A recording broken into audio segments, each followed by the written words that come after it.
Hello, everybody. Good to have you all here today. As promised last month, Roberto is here with the part number 3 from the moral laws. For those who are watching us for the first time, Roberto Watanabe, he is president of the State of São Paulo Spiritist Federation, and he is collaborating with the Irish Spiritist Federation in order to give uh, talks once a month about the Spiritism. And this year, he is focused on the Spiritist book, which is great. And as I said, and today he will talk about the moral laws in part 3. So I want to say thank you for all the board from FESP, also Roberto for being here with us. And thank you for joining us. We already have Pacho Oliveira is with us today. So let me see if we have any other people. No, people are still joining. So while people join, good evening, Roberto. How are you, my friend? I'm fine, thank you, Stevan. Glad to be here with you all again. Yes, yes. This is a great partnership we formed, Yeah, which is great to have to have you here, my friend. thank you. Um, let's do the initial prayer so we can gives more time people to join. Say, Lou VM is here with us. Lou, thank you. So let's raise up our thoughts, connect with our mentors of this show, mentors of Kardec Radio, who gave us the opportunity to broadcast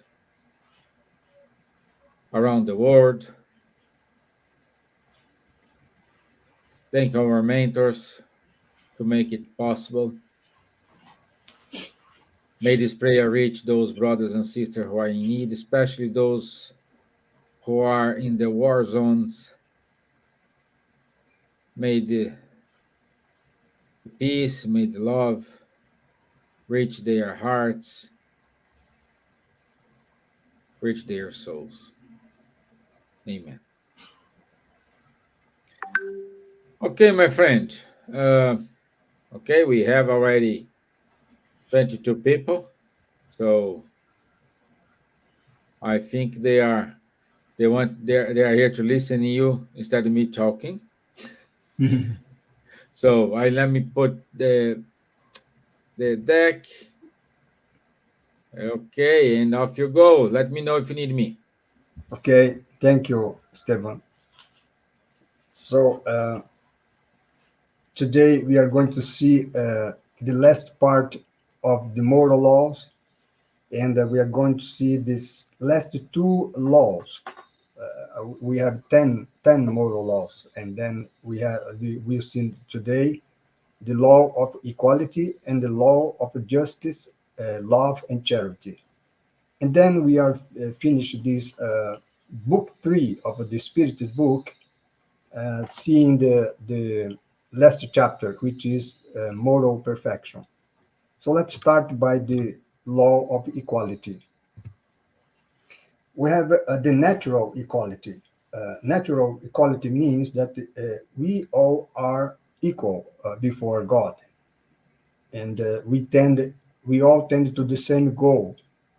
We have already seen in the Spirited book and the book two that God created all of us simple and ignorant, and then we through reincarnation we will reach perfection, the relative perfection, right? Because absolute perfection only God has, and that's why we are equal before God.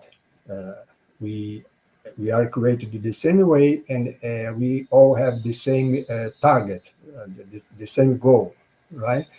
And God has made the divine laws for everybody. The laws that we are studying in these three parts. We are all born with the same fragility, meaning we are in our corporeal body, in a physical body, which is subject to illness, to accident, and these are means the fragility that we have, right? And we are subject to the same sufferings, depending on what we must go through in order to evolve. And the Spiritist book says that the bodies of the rich as the poor, they equally decompose. So in this part here, we are referring to the corporeal part of ourselves, which is our body, right? Physical body. And so, therefore, God has not granted any natural superiority to anyone, either by birth or by death. Right? We all we come to this world the same way, and we leave this world the same way. That's a debate for the natural equality here. Huh? But there are there is inequality of aptitudes. Although we are all equal before God, we have different aptitudes, because even though God has created all spirits equal, all of us equal, we have a difference among us, because some has lived more or less than others, and has consequently developed more or fewer aptitudes. So it means that we were not created at the same time, right? So some were created in a more, let's say, in a certain point of time, and others was created after that point of time. So it means that those who were created first had the more opportunities to evolve. So that's why we have a difference of aptitudes. But another reason for our difference of aptitudes is also free will, because suppose that the two persons were created at the same time, but because of their free will, one of those persons decided to go through the good way, let's say, and the other the evil way. So there we would have also some different of aptitudes, right? So that's the second reason for inequality of aptitudes. And we need a bunch or medley of aptitudes to in order to evolve and in order to contribute to the designs of providence. It means that we must learn lots of things. We must live in many different situations, and because of that also we as a result of that we have this inequality of aptitudes. But that's something normal, right? That's what's being said here. There is also the social inequality. There are also the social inequalities, and but that kind of inequalities are the work of ourselves as humankind, right, and not of God. Because we have, for example, the person which is very rich, another which is very poor, and the person who is rich is not concerned about the other, right? Which is in a world, is not in a bad, in a good situation. And that's why we have this kind of a social inequality. That's why we see today in our world people still starving, hungry, right? So, and such situations are destined to disappear uh, when we won't have it anymore the predominance of a pride and selfishness. And then in that case, we will have only the difference of a merit. So there will be social inequalities, but because of difference of a merit and not because of a pride and selfishness. That's what is being said here. And also, those that abuse the superiority that they have because of their social position by oppressing the weak, they may reborn in the opposite condition, it means they may be born in the future in the weak side, right? So in order to experiment what is the situation on the opposite side, right? So this is important for us as spiritists in order to have, as I have said, I already have said, we must have many kinds of experiences in this world uh, through our reincarnation, right? So that's something important to us. And we are, because of the social inequalities, is tightly linked to issue of inequalities of wealth, right? Because um, so absolute equality of wealth is not possible in our world because of a difference of aptitudes, diversity of faculties and characters. Someone have more skills to let's say to become rich, and others not that much. So that's why we have such inequalities of wealth, right? But such inequality is justified only if the wealth that someone has accumulated is not the result of a fraud and robbery. Well, it means that it should be the result of an honest work, right? So also, if we have such kind of inequalities of wealth, that doesn't mean that the person who has lots of richness should not concern about the ones who doesn't have the necessary to live, right? So that's why we see in the Spiritist book that society must be held responsible for those persons that fall into deprivation and poverty, because society responsible for the moral education of each member. So it means, on one side, that if we have people who fall into deprivation and poverty, is because they didn't receive the moral education, which is a responsibility of a society. So if we have such kind of a result, then society must be held responsible for that. And for example, for the social security that we have, right, in some countries, in order to provide for those who are needed the minimum to live, right? So that's why it is frequently the Spiritist book says the bad education that distorts this person's judgment instead of stifling their harmful tendencies. So this is very interesting here, right? So we have inequality of wealth, but that doesn't mean that the poor people or those who are in deeper deprivation should suffer from that alone, right? That's what's been said here.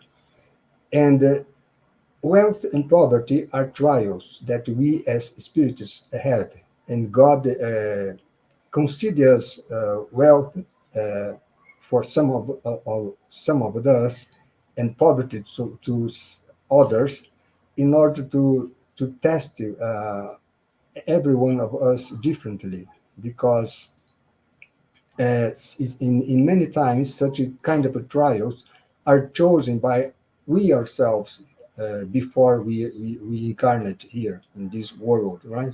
So and frequently we fail to in such trials because they are very difficult. The trial of wealth, for example, um, wealth leads to all kind of excesses. So to if you are rich, you can fulfill many of almost all of the desires you have, right? And that in the spiritual meaning sense would be something bad to us. And poverty, from the other hand, provokes complaining against the providence. So that's why indeed we suffer, right? We suffer the lack of the minimum we need to live in some situations. So those are two different difficult and dangerous trials. So it means that if we think normally, we can think, well, poverty, I understand, but richness, well, why is that a difficult trial? When we say that, we are not thinking in the material life, right? But in the spiritual life. So, looking from the spiritual side, uh, um, richness is wealth. Wealth is really a difficult trial, right? Then, now, in the law of equality, we also must have this. Talk about the equality of rights between men and women, because in our world today and in the history, we have a situation where uh, women has not didn't have, still today don't have the same rights as men, right? So that's the kind of inequality, right? So uh, that's why the Spiritist book says that moral inferiority of women in certain regions come from the unjust and cruel dominion that men have exerted over them, right? So that's something that happened, I wouldn't say in certain regions, but in most of the regions of this world, right? In some way, on or in the other, right? Because until today, women, for example, in work, right? Women has less salary than men. They occupied less top positions in the companies. So women has to work in the company and then the, have a kind of a double task, right? Because take work in the company and then must take care of their home. So all of this is something that causes this inequality, right, between men and women. So, in order to be just, human law should consecrate the equality of rights between men and women, although not of functions, because functions of men and women are different, but their rights should be the same. And also, we know here that sex exists only in the physical organization. We knew from this book two of the spiritual book that we as the spirits we can incarnate as men or women, right? So uh, everybody which is today is a man in the past has was incarnated as women, and vice versa, right? So because this also is important for the development of the spirits. So since sex exists only in the physical organization, and since spirits can become either men or women, uh, at the end of the day, there are no difference between them. So that's what's been said here. So and that justify the equality of rights that should we should have between men and women.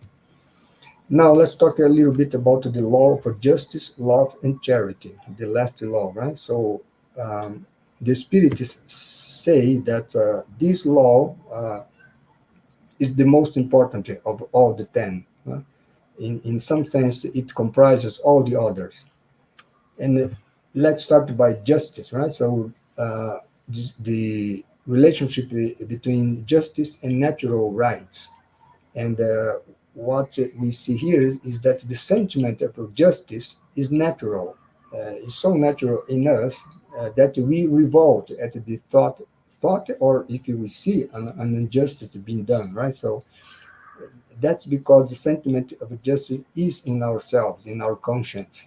And so that's why the Spiritist books say that God has placed such a sentiment of justice in our heart, right, in the human heart.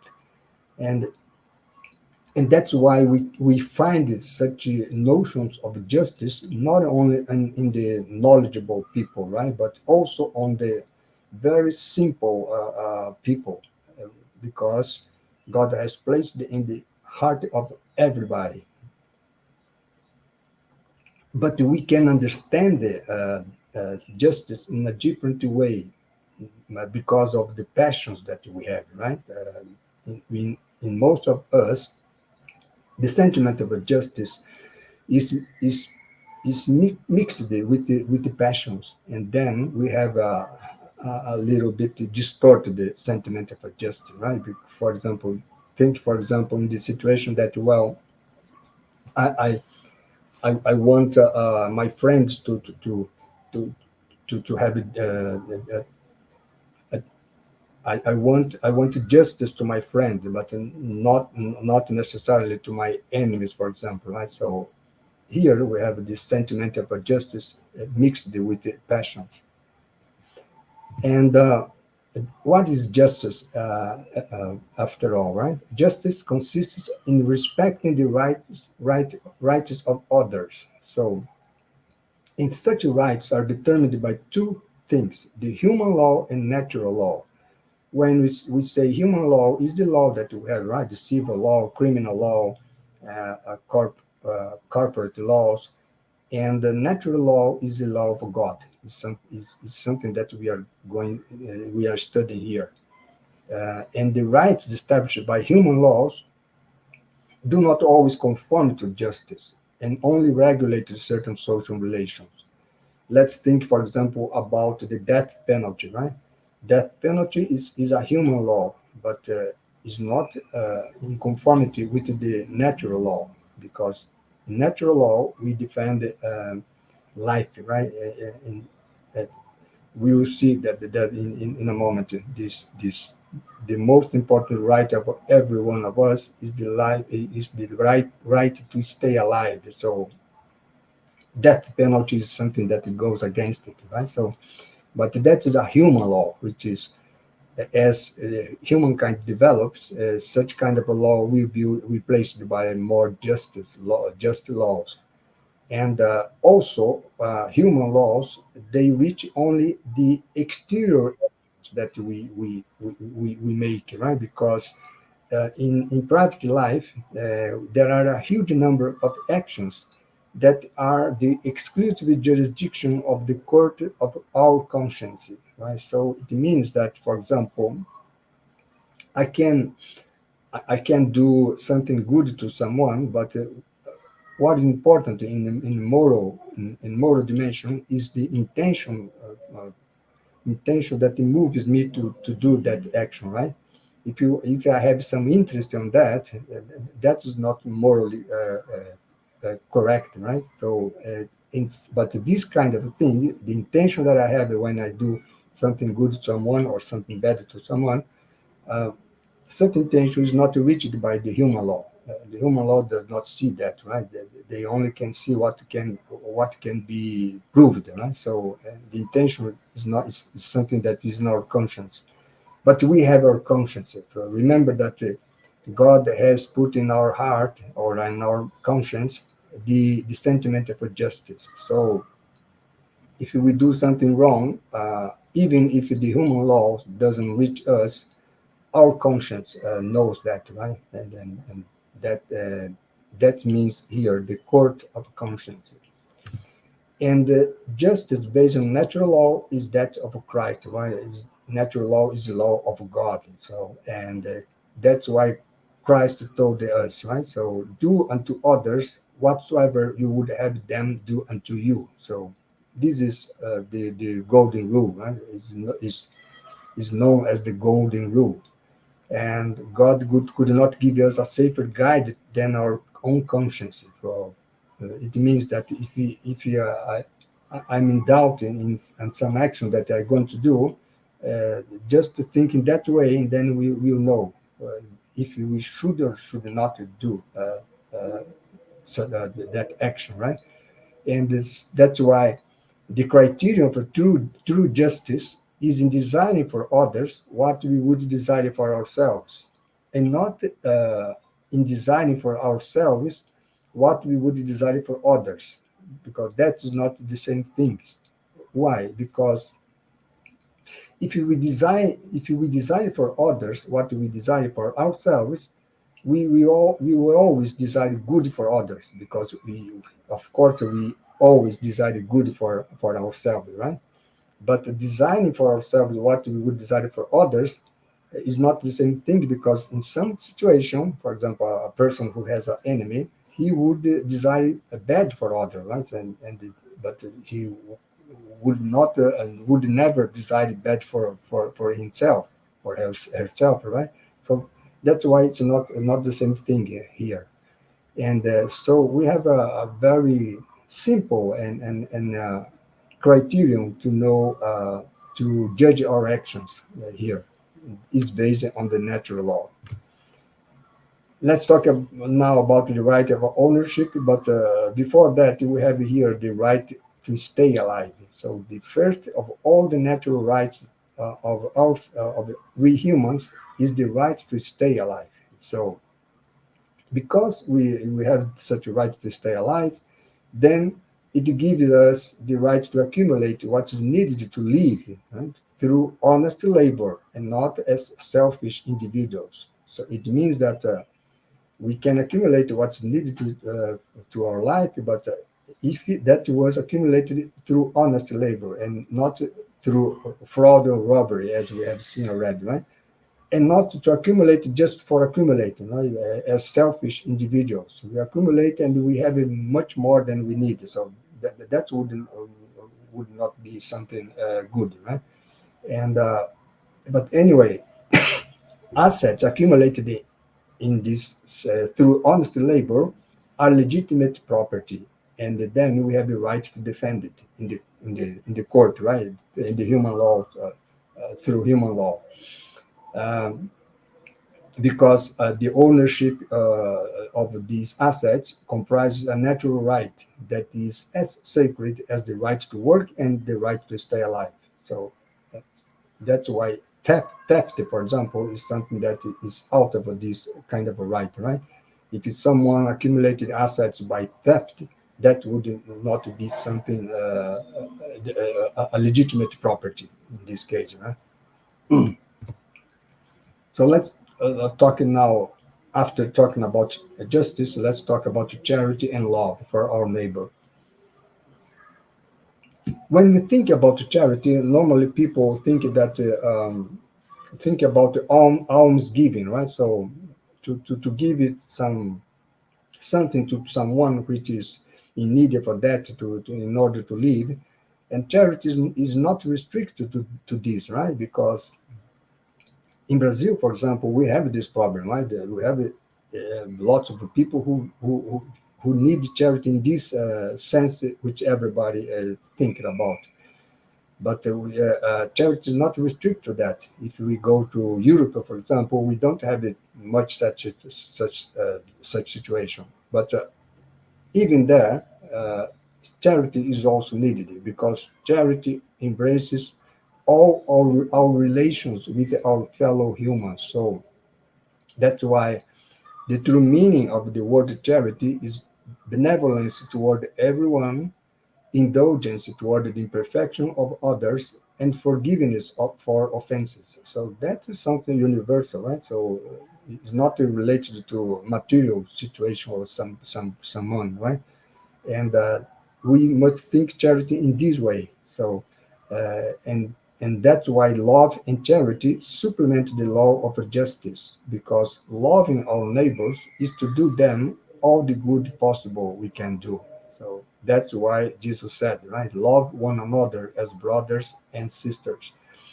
And he also taught us, right, love even your enemies. It's not to mean by love our enemies is not trying to be friendly with them, right? But to forgive them the offenses that they they make to us, and to return good for their evil. For example, praying for them, for example, right? Making a prayer for them, and so that would be a love our enemies, as Jesus taught us. And so here we see that love and charity has a very broad meaning, right? It's not something restricted. And true charity is always good and benevolent. So it is demonstrated in the act itself and in the way it's done. Because sometimes, for example, I can let's think about in a material situation, right? I can help someone who is in need of something material, but I can help him or her, and at the same time, I can, in some way, do in a way that the person becomes humiliated by that, right? By that action. So that would not be something good. So that's why true charity is demonstrated in the act itself, to help someone, a service and in the way it's done. So that's why it's said here that a service rendered with graciousness has a double value, because you help and you help in a way that the person does not feel humiliated. And ostentation, which is the opposite, it erases the merit of benevolence. Like Jesus said, right? Do not let your left hand know what your right hand is doing. So we must do the benevolence by itself, right? With no motive, right? Ulterior motive. And so let's now talk in the last chapter about moral perfection. Is the chapter 12 of the book 3 of the Spirited book, which is starting by talking about the virtues and vices. So there is always virtue when there is voluntary resistance to the attraction of evil tendencies. So here is something interesting, because uh, I would say that most of the time we feel ashamed because we have a attraction to evil tendencies. Well, we should not have that feel ashamed, because we are imperfect beings. So by being perfect, we are attracted to evil tendencies. So the issue here is not to have the attraction of evil tendencies, but is to resist to such attraction. So that is virtue. That's very important to have in mind, right? Um, think, for example, about those monks in the Middle Ages, right? Who beat themselves, right? But because their body, well, this body is covered with sin. I must punish this body that I have, right? So that's something that has no sense, because they did that because they felt the attraction of evil tendencies. But that's natural, because we are imperfect beings. So what they should do is to offer voluntary resistance to such attractions, and not to punish their own body, right? So that's what's being said here at the end of the day. So, and the highest virtue consists in the sacrifice of one's own interest for the good of one's neighbor without any further motives. So virtue is not always resist to the attraction of evil tendencies, but we have also a positive side here, which is to sacrifice our own interest. So it means a positive action in toward someone, right? So that is the highest virtue, with no interest, right? So that is the highest virtue. And regarding vices, we have selfishness as the root of vices, because all evil derives from it, right? If we study all the vices, we will see that selfishness is at the bottom of them all. So that's why selfishness, of course, is incompatible with justice, love, and charity. It neutralizes all other qualities. So it's clear here, right? So what we should do to combat our selfishness sentiment, right? And to develop a virtue by resisting to our the attraction we feel uh, um, naturally to evil tendencies, and also do good action, right? To to somebody with no further motives. And so that's why the spiritists say that the selfishness is the source of all vices, as well as charity is the source of all virtues. But selfishness will be weakened with the predominance of the moral life over the material life, and that's something that is spiritism is trying is striving forward, right? To distress to we all the importance of the moral life, right, over the material life. When we reach that point, then selfishness will be weakened, and as we humans become enlightened by about the spiritual things, which is something spiritism is trying to do it all the time, then we will attach less value to material things. And but we also need to reform all human institutions, right? That entertain and excite passions. So passions is an important issue here when we talk about virtue and vices, right? And this reform of human institutions depends on education. But what is passion anyway, right? Is it something good or is it something bad? Well, passion is the result of excess brought about by our will, uh, though the principle itself was given to us for our good, right? Because passion is what moves us, right? If I want to fulfill something, something that I want to fulfill, I needed to have a passion, right? So that's why we see here that the passions can lead humans to do great things. The problem is the abuse of a passion, right? That's what makes them evil. So that's something important to have in mind here, right? So is the abuse. So they are like a horse that is useful when it is controlled, right? But it's dangerous when the horse controls, right? The rider, right? So uh, that's a interesting analogy here with the passion. And those who try to restrain their passions, avoiding the excess, those people understand their own spiritual nature, right? So that's something important that we must think here.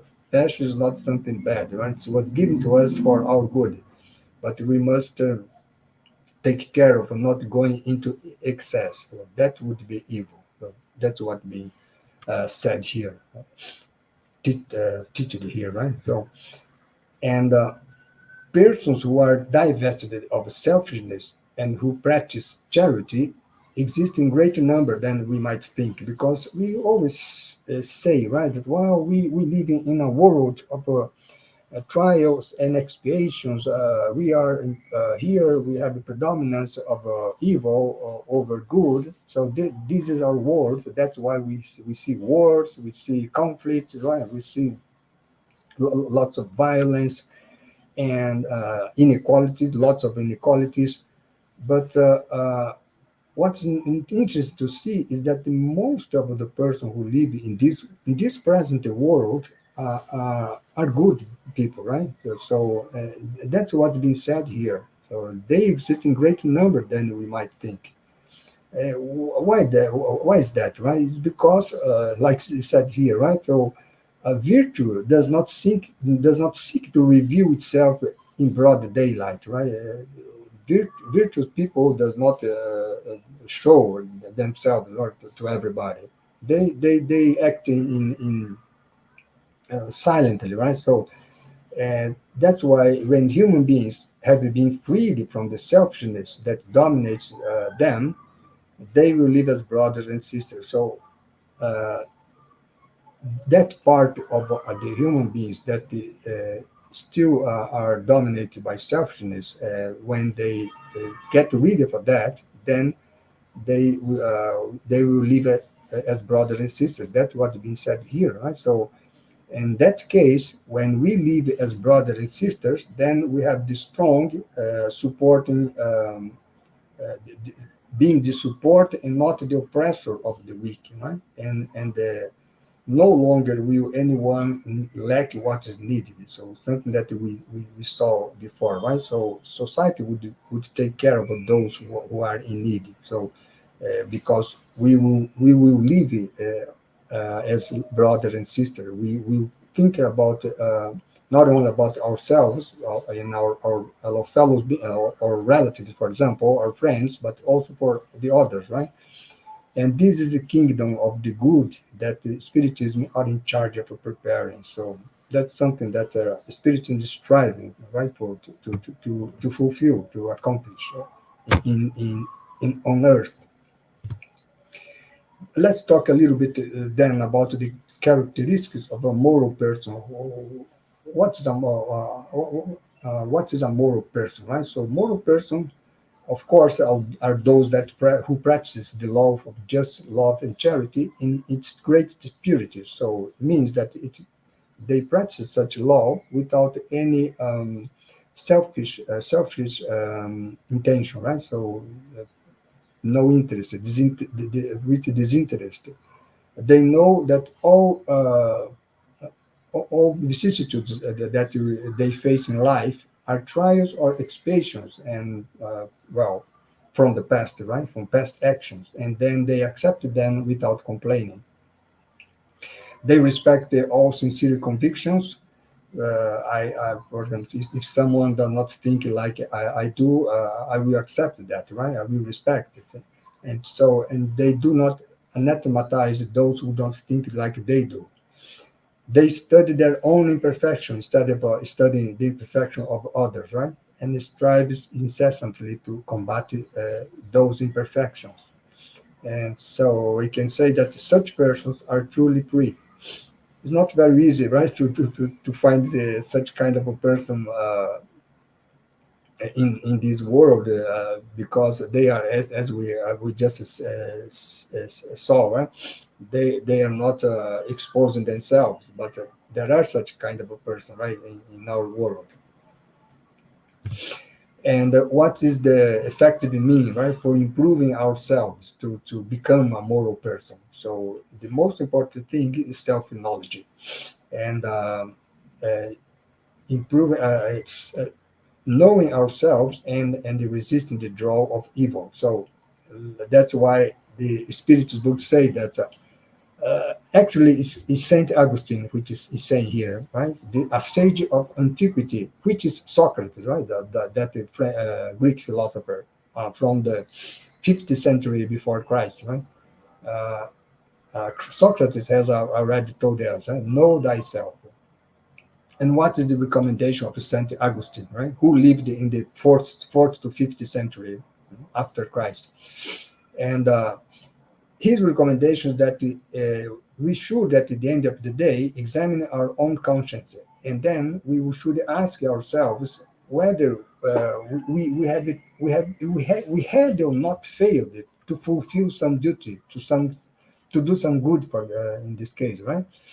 And also whether or not anyone might have had reason to complain about us. So if we did any evil to somebody, right? So it's very simple here to do all the good we can, the good possible, and not to do any evil to anyone, right? So it's simple like that. If the answer to those questions would be yes for the first question and no for the second question, then we could repose our head in our pillow, right? And have a love dreams, right? Uh, Good dreams. So that's why St. Augustine say that the answer will be either repose for our conscience or an indication of a wrong that we still must amend, must correct, right? So to making this examination daily in a daily basis, we can improve ourselves that's- in a very effective way, right? So that's what is being said here. And what's important here is to see here is that such improvement of ourselves is not something that we do a great thing, right? But it's something that we do every day, right? But every day. So it's like we say that if someone must uh, run 10 kilometers, it must start by the first step, right? Step by step, and then they reach the target. So it's the same here at the recommendation of Saint Augustine. And with that, we should then reach the moral perfection that is the goal, as we saw in the beginning, the Spirit's book, the goal of all of us, right? To reach relative perfection. So that's what I had to bring in to you today. So we saw today the part three: law of equality, law of justice, love and charity, and moral perfection. Next month, the 21st of November, we will see the book four of the Spirit's book, which is Hopes and Consolations. We will see the two chapters, Earthly Joys and Sorrows and Future Joys and Sorrows. And with that, we will conclude the Spirit's book this year, right? And then next year, we will start a new book, which is Heaven and Hell. Thank you to having me today. And now I go to Stevan. Stevan?